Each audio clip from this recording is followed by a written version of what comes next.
Satu perikop, satu hari. Kembali lagi Bapak Ibu Saudara, saya akan mengajak kita bersama-sama membaca firman Tuhan, dan bacaan kita pada saat ini terdapat di dalam Injil Matius pasal 13 ayat yang ke-31 sampai ayat yang ke-35. Injil Matius pasal 13 ayat yang ke-31 sampai ayat yang ke-35. Mari Bapak Ibu kita akan membaca bagian ini bersama-sama. Demikian firman Tuhan. Perumpamaan tentang biji sesawi dan ragi. Yesus membentangkan suatu perumpamaan lain lagi kepada mereka. Katanya, hal kerajaan sorga itu seumpama biji sesawi yang diambil dan ditaburkan orang di ladangnya. Memang biji itu yang paling kecil dari segala jenis benih.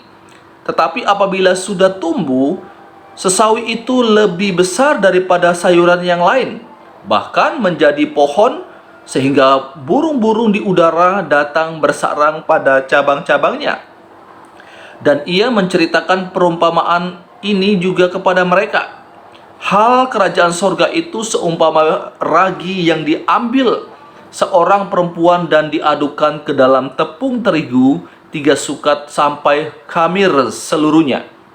Semuanya itu disampaikan Yesus kepada orang banyak dalam perumpamaan, dan tanpa perumpamaan suatu pun tidak disampaikannya kepada mereka, supaya genaplah firman yang disampaikan oleh Nabi.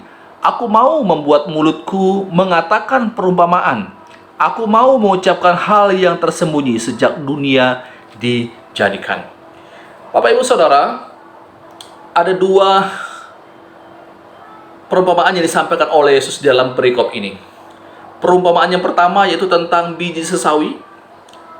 Kemudian perumpamaan yang kedua adalah tentang ragi. Tetapi sesungguhnya 2 perumpamaan yang disampaikan oleh Yesus satu kaligus ini memiliki arti atau makna yang sama. Artinya Bapak Ibu bahwa meskipun kecil tetapi memiliki dampak yang besar, memiliki pengaruh yang besar. Nah, inilah yang disampaikan oleh Yesus kepada murid-muridnya pada waktu itu, untuk menguatkan para murid-muridnya ketika mereka menyampaikan Injil Tuhan, menyampaikan kebenaran firman Tuhan kepada orang. Tuhan mau menguatkan mereka supaya mereka jangan menjadi kecewa, jangan menjadi kecil hati, karena mungkin tidak melihat hasil secara langsung Injil yang diberitakan. Mungkin ada sebagian orang menganggap bahwa Injil itu yang disampaikan itu kelihatan sangat sederhana, sangat remeh. Tetapi Bapak Ibu, saya mau sampaikan bahwa melalui firman Tuhan pada saat ini memiliki dampak yang begitu besar. Dan bahkan pemberitaan Injil itu dapat mengubah hidup seseorang. Pemberitaan Injil itu dapat mengubah hidup seseorang. Bapak Ibu Saudara yang dikasihi oleh Tuhan Yesus Kristus, ini juga menjadi penguatan bagi saya dan saudara pada hari ini. Bagi saudara-saudara yang mungkin selama ini begitu setia memberitakan Injil, mungkin saudara sudah merasa bosan dan bahkan mungkin putus asa di dalam memberitakan Injil karena kelihatannya tidak ada hasilnya.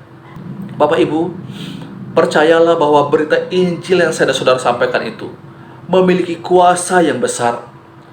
Injil yang saya dan saudara sampaikan itu akan mengubah kehidupan orang-orang, mengubah hidup seseorang, dan bisa mengubah satu keluarga, bahkan skop yang lebih besar lagi satu kota dan bahkan satu negara. Ketika Injil itu disampaikan, dapat mengubah banyak orang.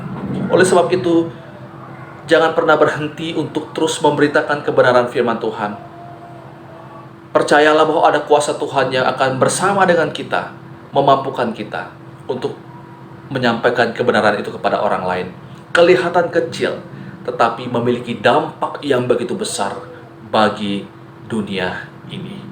Biarlah saya dan saudara terus memberi diri, menceritakan tentang kasih Tuhan yang begitu besar bagi saya dan saudara kepada orang-orang yang belum percaya kepadanya. Biarlah melalui apa yang saya dan saudara sampaikan, Tuhan berkenan dan Tuhan memakai itu, dan orang-orang yang mendengarkan Injil yang kita sampaikan boleh menerima Yesus sebagai Tuhan dan Juru Selamat secara pribadi. Ini pembacaan firman Tuhan, renungan untuk kita pada saat ini. Tuhan Yesus terus menolong dan memberkati saya dan saudara, menjadi berkat bagi banyak orang. Amin.